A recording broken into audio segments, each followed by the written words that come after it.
As primeiras palavras do Novo Testamento. Eu sou Ezequiel Gomes, você está no canal Vem Senhor Jesus e hoje eu quero conversar com vocês um pouquinho sobre a história do texto bíblico e fazer também a análise de um capítulo da Palavra de Deus, que possivelmente foi o primeiro capítulo, as primeiras palavras escritas por alguém que um dia iriam compor então aquilo que hoje a gente conhece como Novo Testamento. Claro, esse estudo histórico do texto bíblico, ele é complexo, ele é profundo, ele é muito interessante, mas o fato é que a maioria dos estudiosos da Bíblia hoje concordam que a primeira carta de Paulo aos Tessalonicenses provavelmente foi o primeiro documento do Novo Testamento a ter sido escrito. Caso essa tese corresponda à realidade, então, no primeiro capítulo desta carta nós temos as palavras iniciais do Novo Testamento, pelo menos na ordem tal qual ele foi inspirado por Deus, revelado por Deus, na forma assim da escrita, né? Vamos pensar assim. Então vamos dar uma lidinha nesse capítulo e vamos tirar algumas reflexões.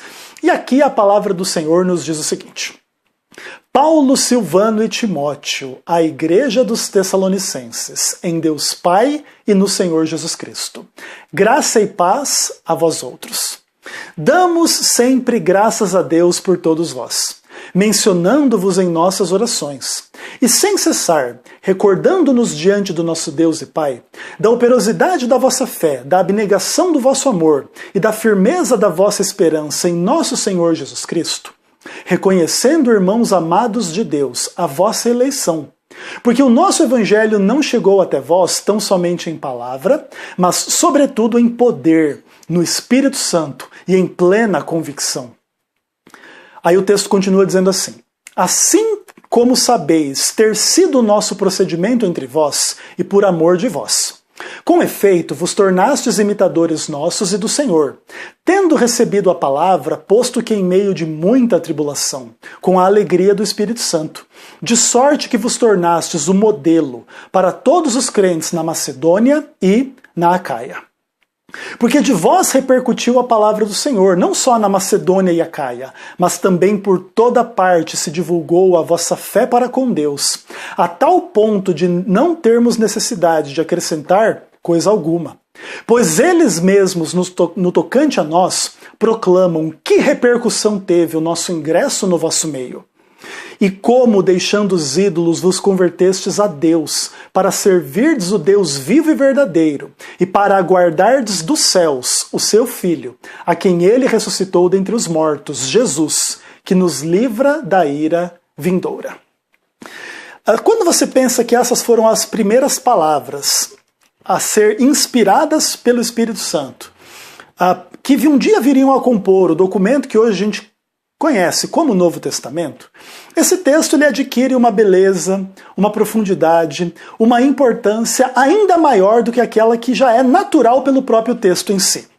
O texto é bonito, profundo, ele basicamente contém todos os elementos essenciais da fé cristã, resumidos e colocados de forma bastante clara. E acima de tudo aqui a gente percebe que a fé cristã ela tem um foco bastante definido, central e que salta aos olhos. A fé cristã é uma fé em Deus.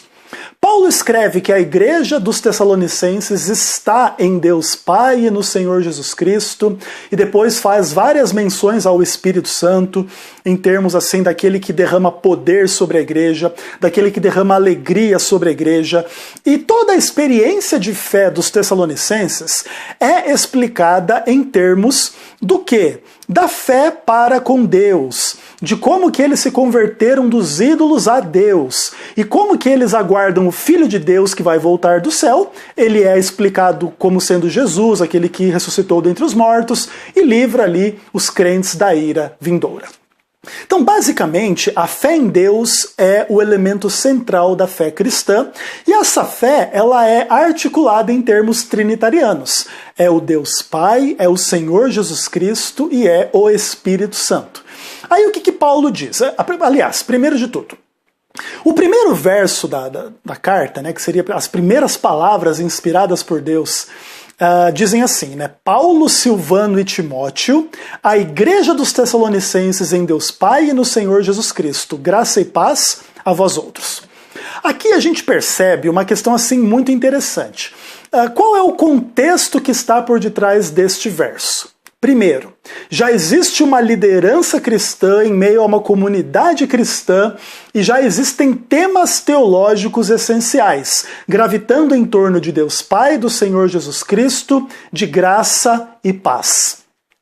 Isso tudo é muito interessante, porque aqui a gente já percebe que a igreja, neste ponto, já tinha avançado. A mensagem de Jesus Cristo já estava sendo pregada. Esta mensagem já estava organizando as pessoas numa comunidade de crentes. Inclusive, é interessante a gente perceber pela continuação do relato que essa comunidade vai muito além de Tessalônica. Ela inclui a Macedônia, a Acaia, e depois Paulo vai falar por toda parte tem se manifestado e proclamado a repercussão desta fé dos de Tessalônica em Deus, e etc, e etc, e etc.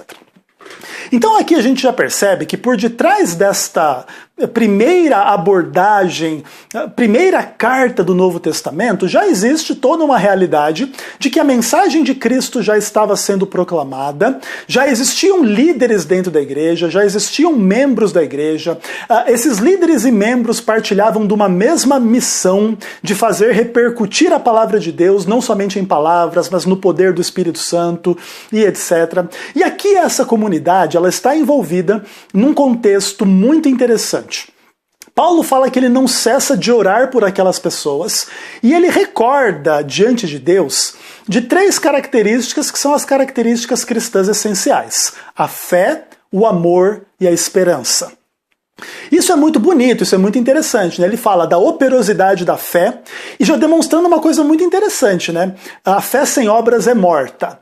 A fé, ela se manifesta em obras. E aqui, a primeira revelação da fé no contexto neotestamentário é a fé operosa, é a fé que opera, é a fé que se coloca em prática, o que é demonstrada na prática. E aí ele fala da abnegação do amor. O amor é a característica mais essencial acima de todas. Mais adiante Paulo vai falar, né, que de todas as coisas a maior é o amor. E depois também fala da firmeza da esperança no Senhor Jesus Cristo e tal. Isso tudo assim é muito bonito, é muito positivo, coloca a igreja cristã, vamos pensar assim, numa atmosfera positiva em termos daquilo que experimenta e vive mesmo em meio a tribulações. Porque é exatamente esse o contexto que se fala quando se diz assim, que eles receberam a palavra de Deus lá no poder do Espírito Santo, isso gerou convicção e etc, e etc, e etc. Entretanto, eles receberam esta palavra no meio de muita tribulação. Então, basicamente também o que está implícito aqui é que a fé cristã, apesar de ser extremamente positiva, cheia de fé, de amor, de esperança, de oração, de coisas boas, né, dessa comunidade extremamente maravilhosa que é a comunidade cristã, ela vive no meio de tribulação neste mundo.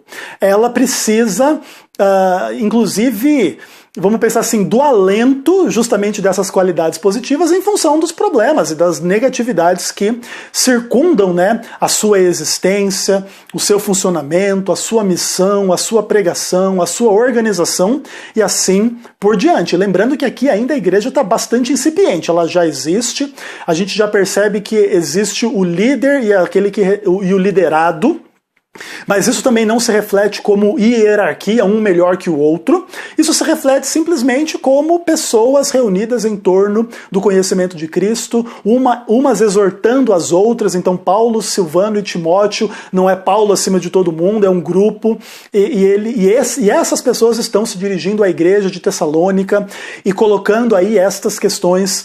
E eles dizem assim, que no meio dessa tribulação eles receberam a palavra com alegria, com fé, com amor, essa palavra repercutiu. E aqui existe a ideia da imitação, né? Porque em vários momentos Paulo diz, né, sede meus imitadores como eu sou de Cristo. E aqui também os tessalonicenses são colocados como modelos de imitação. Geralmente, no contexto da igreja cristã, existe a separação entre Cristo e os cristãos. Então a gente sempre ouve coisas do tipo assim: não devemos nos guiar por pessoas, mas olhar só para Cristo. Só Cristo é o exemplo, só Cristo é o modelo.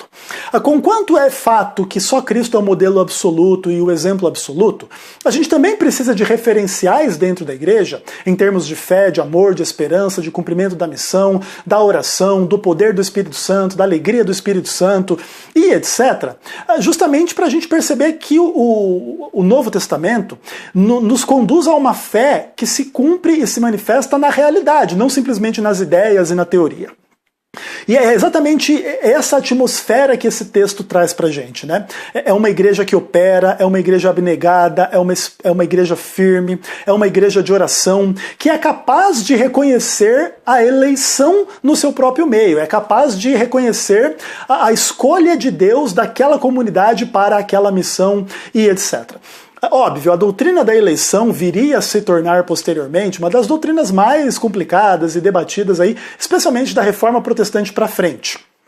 Mas, de qualquer forma, esta fé na eleição divina, ela também está presente, vamos pensar assim, no momento fundamental da fundação do Novo Testamento em 1 Tessalonicenses capítulo 1. Bom, basicamente também, no final das contas, essa conversão a Deus, a fé, o amor, a esperança, ela tem um foco muito interessante, é o aguardar a segunda vinda de Cristo e a perspectiva da ira escatológica. Por quê? Porque virá uma ira futura, seja lá quando for, e etc.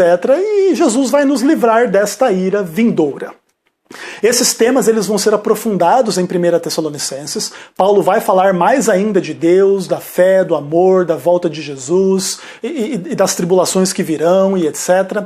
Mas basicamente esse capítulo inicial ele dá aquela introdução daquilo que vai ser toda a fé neotestamentária. Uma fé linda, uma fé calcada em Deus e na ressurreição de Jesus Cristo e no fato de que Deus vai fazer com que Cristo retorne e vai nos livrar deste mundo e da ira que vai cair sobre este mundo por causa do pecado, do mal, do diabo e etc., das coisas ruins que habitam nesse mundo.